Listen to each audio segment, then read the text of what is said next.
Je ferai également une vidéo spéciale pour vous montrer comment vous devrez entamer vos études universitaires. Une vidéo qui sera générale à tous les domaines. Comment entamer, avec quel type d'état d'esprit, avec quel type d'engagement. Assalamu alaikum. J'espère que vous passez une belle journée ou soirée en fonction de votre moment. Nous sommes de plus en plus nombreux sur la chaîne. Merci pour vos abonnements, vos commentaires, vos partages, vos likes. Et j'ai la conviction que nous allons ensemble accomplir de grandes choses. Alors la vidéo d'aujourd'hui, c'est la suite de la série de conseils que j'avais donné l'autre jour. Nous le savons, après le bac, nous avons naturellement besoin que des gens qui ont traversé le chemin qu'on veut emprunter nous donnent un certain nombre de conseils pour qu'on puisse mieux s'armer avant d'affronter ce qui nous attend. De la précédente, j'avais donné quelques conseils. Également, j'ai parlé d'un certain nombre de filières qu'il faut éviter. Ce sont des filières qui n'offrent pas vraiment de grandes possibilités après vos études. Donc, il vaut mieux les connaître et les éviter. Je ne vais pas les citer ici, mais pour ceux qui m'ont écrit en inbox, j'ai à leur citer un certain nombre. Donc, aujourd'hui, le premier conseil que je vais donner, ou la première problématique que je vais soulever, il y a des gens, ils ont leur bac, mais ils voient que la série qu'ils ont étudiée au lycée ne cadre pas avec le département ou la filière qu'ils veulent embrasser à l'université. Supposons quelqu'un qui a un bac A et qui veut faire une série technologique d'ingénierie, la médecine ou autre. Vous voyez, c'est très compliqué. Donc, je suis là pour dire à cette personne que c'est possible. En fait, ce qu'il faut comprendre dans la vie, si on veut réellement ou sérieusement quelque chose et qu'on se donne la permission de se décider, c'est la décision, et qu'on décide de se déterminer, de persévérer, on y arrivera. Je connais des gens qui ont fait des séries au lycée qui ne leur permettront pas de faire des études supérieures dans tel ou tel domaine, mais ils ont pu déjouer ce blocage pour faire la série qu'ils veulent réellement faire. Je connais un étudiant de l'EAMO. Bon, il est ex-étudiant maintenant, puisqu'il a soutenu son master cette année. Il a fait la seconde A d'abord. Première A, D. Comme il voyait que la série A qu'il a commencé ne lui permettrait pas de faire le désir de son cœur, il a changé. Seconde A, première A, terminale D. Et il a réussi brillamment à son examen, à son baccalauréat. Il a pu s'inscrire dans sa filière universitaire. Certains ont fait le bac A, ensuite faire la médecine. C'est une question de choix. Si on décide de choisir, de persévérer, on se donne les moyens de se déterminer, on pourra y arriver.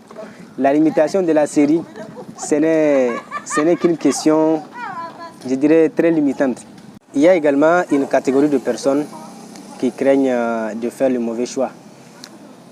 Ils ont la peine ou bien la difficulté à choisir entre deux filières. Ils ne savent pas laquelle vraiment choisir. Et pour cela, je vais leur dire de ne pas avoir peur d'échouer au premier abord.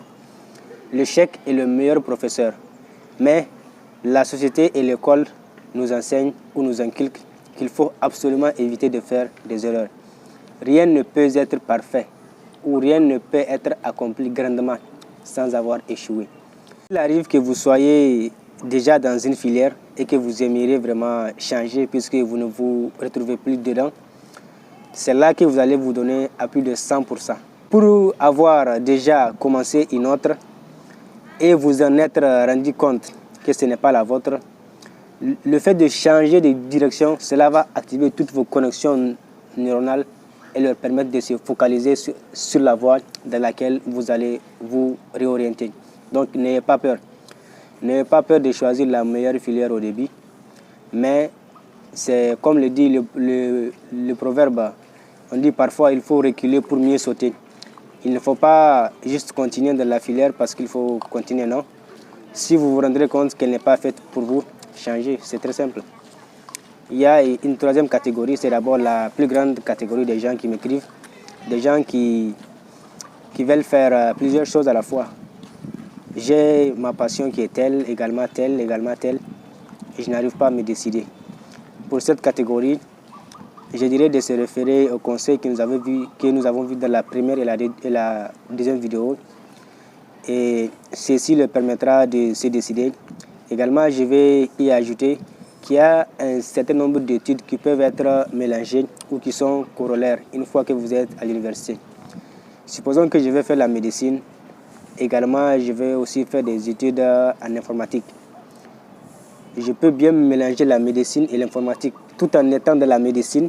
Je peux également suivre parallèlement des cours d'informatique pour pouvoir encore m'améliorer. Puisque le contexte du monde actuel, lorsque l'on se focalise sur une seule discipline, on aura vraiment du mal à s'insérer dans la société. Pour ne pas avoir ce problème, il faut être pluridisciplinaire, il faut être polymathe, être capable de faire plusieurs choses à la fois. Je peux également faire de l'ingénierie, faire des études commerciales, puisque maintenant la vente est au centre de tout. Partout, il faut savoir se vendre. Donc, en grosso modo, pour résumer, si vous avez peur de faire un choix, n'ayez pas peur que ce soit le mauvais, choisissez. Et si vous vous en êtes rendu compte, faites demi-tour. Comme le proverbe d'hier, quelle qu'en soit la distance que vous ayez parcourue sur le mauvais chemin, faites demi-tour. Et si vous ne trouvez pas la filière qu'il vous faut, le conseil que je peux donner, c'est de vous lancer dans une filière dans laquelle vous n'aurez pas à fournir assez d'efforts. Et maintenant, lorsque le temps viendra où vous trouvez vraiment ce qui fait battre votre cœur, lancez-vous. Lancez-vous. Donc, je vais interviewer un certain nombre de personnes qui également viendront donner leur avis ou bien leurs conseils sur ce qu'il vous faut, vous les nouveaux bacheliers, avant de rejoindre ce monde universitaire qui vous tend déjà à ses bras. Alors merci d'avoir regardé ma vidéo. N'hésitez pas à vous abonner, à la partager avec vos proches. Et le meilleur reste à venir. Je ferai également une vidéo spéciale pour vous montrer comment vous devrez entamer vos études universitaires. Une vidéo qui sera générale à tous les domaines. Comment entamer, avec quel type d'état d'esprit, avec quel type d'engagement.